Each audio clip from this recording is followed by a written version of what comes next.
6 men, 3 tons of pure gold. A crime that was supposed to make them kings. But instead it left a trail of 20 bodies. 2 tons were never found. Look at your hand. It might be right there with you.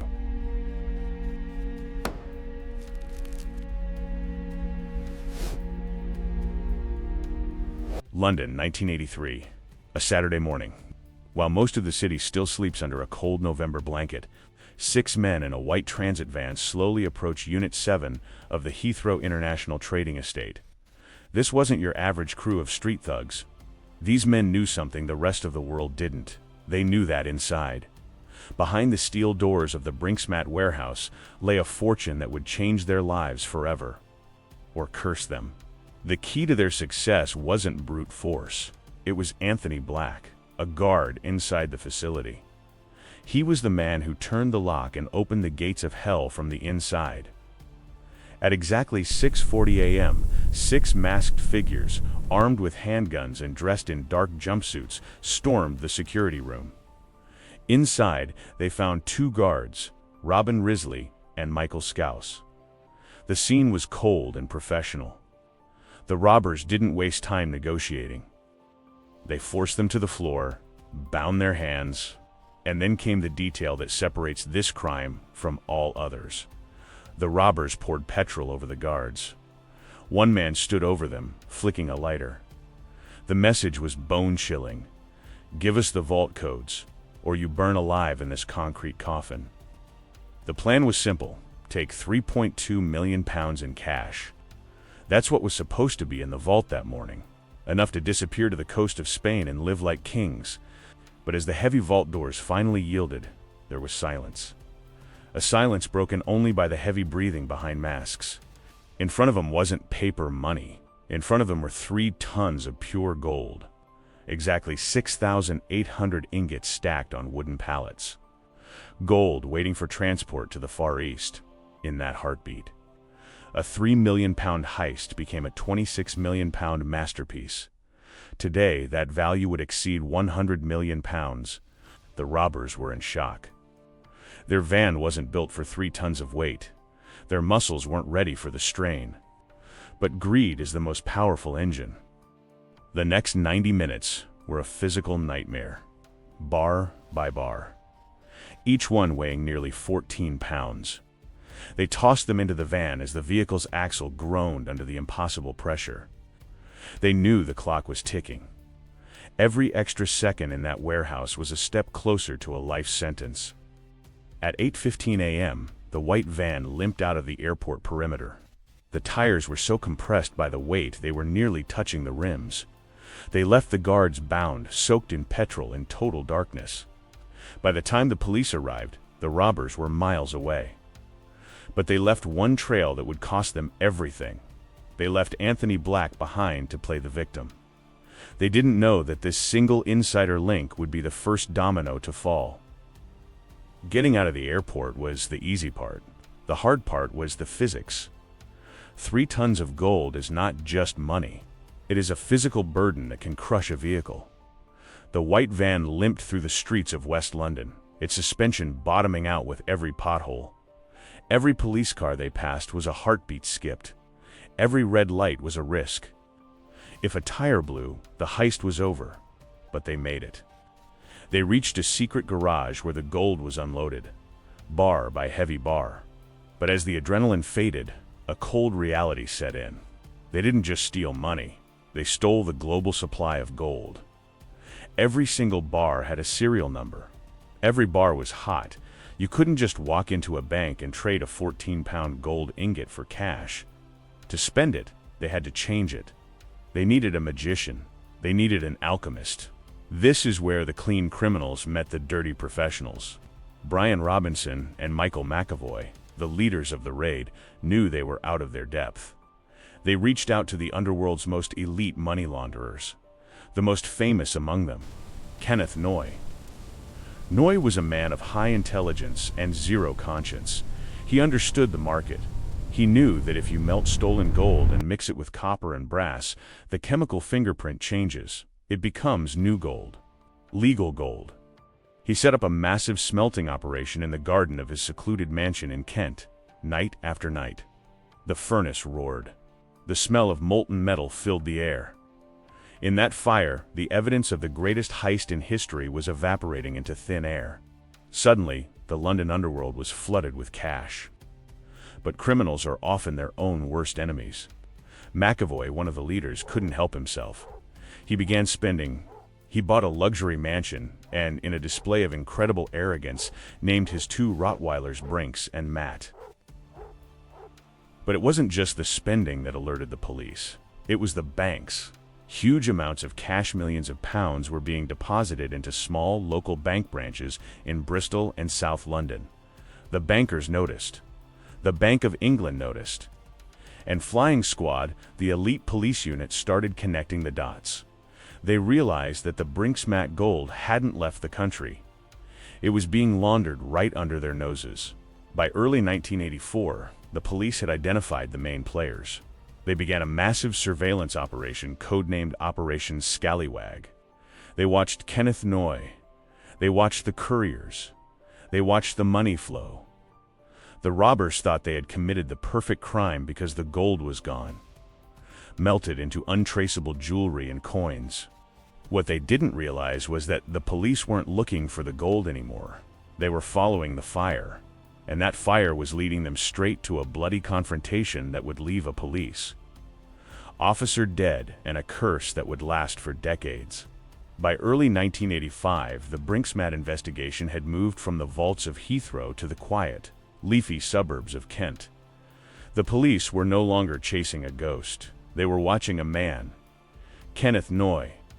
Detectives from the Flying Squad were convinced that Noye was the alchemist, the man turning the stolen bullion into legal tender. But Noye was no ordinary criminal. He was paranoid, highly intelligent, and dangerous.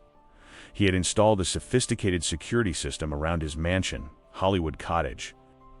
Under the cover of darkness, undercover officers began a cat-and-mouse game. Among them was Detective Constable John Fordham. On the night of January 26, 1985, 14 months after the heist, Fordham was positioned in the grounds of Noye's estate. He was wearing a camouflage suit and a balaclava. He was a shadow in the woods. But the shadows were about to scream. Noye's dog started barking. Something was wrong. Noye stepped out into the freezing night armed with a kitchen knife. In the darkness of the garden, he encountered Fordham. What happened next remains one of the most controversial moments in British legal history. Noye claimed he thought he was being attacked by a gang of hitmen. In the struggle, he stabbed John Fordham 10 times. The undercover officer bled out on the cold Kent earth. The gold rush had claimed its first official life. The police were devastated. Noye was arrested and charged with murder, but the trial delivered a shock that rocked the nation. Noye pleaded self-defense. Despite the brutality of the killing, the jury found him not guilty of murder. He walked free from the dock, but the gold was still around his neck. The public was outraged, but the police shifted their strategy. If they couldn't get Noye for murder, they would get him for the gold. A year later, Noye was back in court, this time charged with conspiracy to handle the stolen Brinks-Matt bullion. The evidence was overwhelming. Police found 11 gold bars hidden in his home. This time, there was no self-defense plea. Noye was sentenced to 14 years in prison. But Noye was just one man. The gold had touched hundreds of hands. And as the police began to tear apart the London underworld to find the rest of the treasure, a dark pattern began to emerge. A pattern that the tabloids would soon call the Curse of Brinks-Matt. It started with small-time crooks. Men found shot in their cars.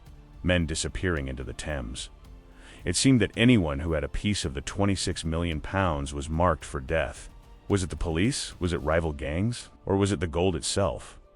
As we move into the next decade, the bodies begin to pile up. This wasn't just a heist anymore. It was a war. And the prize was a hoard of gold that was slowly being washed with blood. By the late 1980s, the gold had been melted, sold, and laundered into the legitimate economy. But in the underworld, the accounts were far from settled. The Curse of Brinks-Matt wasn't a supernatural force. It was the brutal reality of too much money and too many dirty hands. Paranoia became the primary currency. If you knew too much, you were a witness. If you spent too much, you were a target. If you lost the money, you were a dead man. The body count began to climb, and it didn't stop for 2 decades. It started with the foot soldiers, the drivers, and the lookouts, but soon, the violence reached the very top of the criminal food chain. First there was John Marshall, a high-level associate of the gang, found shot dead in his car in May 1986. He was supposed to be a cleaner, someone who moved the money, but he vanished with a portion of the spoils. The underworld doesn't offer refunds. Then came Keith Headley, a money launderer tied to the gold, shot dead by 3 men on his yacht in the Mediterranean. But perhaps the most chilling was Charlie Wilson, one of the legendary great train robbers. Wilson had moved to Spain to manage the Brinksmat investments on the Costa del Sol in 1990. A professional hitman cycled up to his front door and shot him twice in the head. Even the royalty of British crime wasn't safe from the shadow of the Heathrow gold. While the bodies fell in London, the money was traveling. The police were now tracking a global web of offshore accounts, shell companies, and luxury real estate. The trail led them to the sun-drenched beaches of Tenerife. There, they found John Goldfinger Palmer. Palmer was a jeweler who had helped Noy smelt the gold. He had fled the UK and was living a life of unimaginable luxury, running a massive timeshare scam funded by the Heist. For years, Palmer dodged the law, earning his nickname because he admitted to smelting the gold but claimed he didn't know it was stolen. He was eventually convicted, but the curse followed him too. In 2015, years after his release, Palmer was executed by a professional assassin in his own garden, shot through a blind spot in his CCTV system. The mystery of who ordered the hit remains unsolved to this day. Estimates suggest that over 20 people were murdered in connection to the Brinksmat gold. Some were killed for greed, some for silence, and some for revenge. The £26 million had bought mansions, yachts, and empires, but it had also paid for 20 coffins. And while the men who planned the raid were behind bars, the gold itself was still out there. It had changed shape. It had become houses, shops, and jewelry. It was everywhere, and it was nowhere. After years of trials, raids, and international manhunts, the Metropolitan Police faced a humiliating mathematical reality. Of the 3 tons of gold stolen from the Heathrow warehouse, only a fraction had been recovered. Approximately 2 tons of pure 24-karat gold had simply evaporated. It hadn't disappeared into the ground. It had moved into the light. The alchemists, like Kenneth Noy and Goldfinger Palmer, had done their jobs too well. By mixing the stolen bullion with scrap gold and copper, they had scrubbed the serial numbers from history. The gold was sold back to legitimate dealers, sometimes even back to the very banks it was stolen from. The heist hadn't just taken money out of the system. It had injected a massive dose of untraceable capital back into the heart of British finance. In the mid-1980s, London was undergoing a radical transformation. The old derelict docklawns were being reborn as a gleaming forest of glass and steel Canary Wharf. It was a time of Thatcherism, deregulation, and a frantic property boom. Detectives and financial investigators began to notice a pattern. The millions of pounds generated by the Brinksmat gold weren't just sitting in offshore safes. The money was being laundered through front companies into the London property market. It is a widely held belief among veteran investigators that the foundations of modern corporate London were, in part, poured with Brinksmat gold. Every office block, every luxury apartment complex in the Docklands likely had dirty money flowing through its contracts. The heist didn't just fund criminals, it helped build a city. But the gold didn't just end up in skyscrapers, it ended up in the streets, because the stolen bullion was melted down and sold to jewelry manufacturers across the United Kingdom. It entered the general supply. For decades, experts have claimed that if you bought a piece of gold jewelry in Britain after 1984, there is a statistical certainty that you are wearing a piece of the Brinksmat heist. It's in wedding rings, in necklaces, in the fillings of people's teeth. The 3 tons of gold were broken down into millions of tiny fragments, scattered across the nation like a virus. The robbers may have gone to jail, but the gold won. It became invisible. It became part of the fabric of everyday life. This is the true legacy of the Brink's-Mat raid. Most bank robberies end when the cash is spent, but gold is eternal. It doesn't rot, and it doesn't lose its value. While the police spent millions of pounds chasing the men, the metal itself was busy becoming legal. It moved from a dark warehouse into the bright lights of the jewelry shop windows. 2 tons are still missing, but in reality, we know exactly where they are. They are everywhere. For the men who walked into Unit 7 on that cold November morning, the gold rush didn't end in a tropical paradise. It ended in concrete cells. Michael McAvoy and Brian Robinson were sentenced to 25 years each. They served their time, but they emerged into a world that had moved on without them. Robinson passed away in a nursing home in 2021, and McAvoy followed in 2023. They died as old men, their legends fading into the gray London mist. Kenneth Noy, the alchemist, was eventually released in 2019 after serving a life sentence for a separate road rage murder. He is a free man today, living quietly, but he remains one of the most watched individuals in British history. The authorities know that the secret of the missing 2 tons likely lives behind his eyes. But Noy isn't talking. The code of the underworld is stronger than any prison sentence. Was it worth it? £26 million in 1983, over 100 million today. It is a sum that can buy anything, but it couldn't buy peace. We've counted the bodies, we've seen the lives destroyed. The Brink's-Mat heist didn't just steal gold, it stole the safety of the British streets. It funded the rise of the international drug trade in London. It corrupted the police, the banks, and the very ground the city stands on. The curse wasn't a ghost. It was the inevitable fallout of a crime that was simply too big to manage. When you steal the sun, you're bound to get burned. To this day, the Metropolitan Police file on Brink's-Mat remains open. Somewhere, in an offshore account, or buried under a foundation in the Docklands, the ghost of the gold remains. Every time a gold prices spike on the global market, the value of that missing 2 tons grows. It is a treasure chest that is still being filled by time itself. But perhaps the most chilling thought is the one we started with. Look at your watch, look at your ring, look at the coins in your pocket. The gold didn't disappear. It just changed clothes. It is sitting in your house. It is around your neck. The greatest heist in history succeeded because it became a part of us. The file on Brink's-Mat is closed for now, but the mystery is far from over. What do you think happened to the missing 2 tons? Is it buried, or is it in the ring you're wearing right now? Let us know in the comments. I am your host for TAYNA Files. Don't forget to subscribe for more deep dives into the world's most daring heists and strangest places. Stay curious. Stay suspicious.